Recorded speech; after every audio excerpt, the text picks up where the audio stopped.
In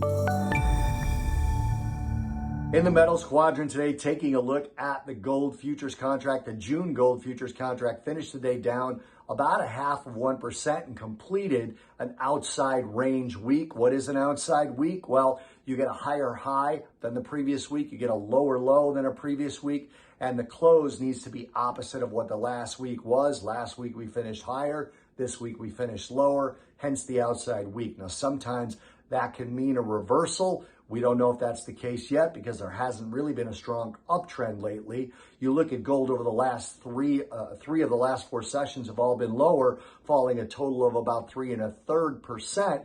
Today we were down 1.3% on the lows at 1928, only up about 0.5% at 1957.80 on the high. Since popping above 2000, as I mentioned, gold is now down 3 of the last 4 sessions and down about 3 1/3% from being above 2000. Now, Fed Chair Jerome Powell gave a speech yesterday.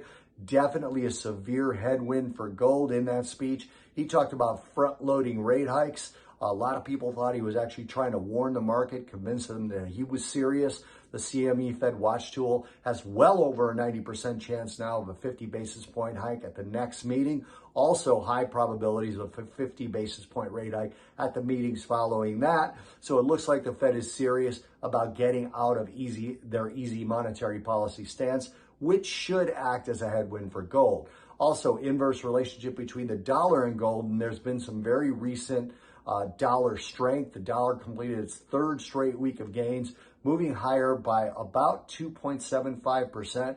The dollar's up 1.75% against the pound this week, 1.9% against the yen, even up 80 basis points or 0.8% against the Canadian dollar and 0.2% against the euro. So the dollar has also been a headwind for gold the last day or so.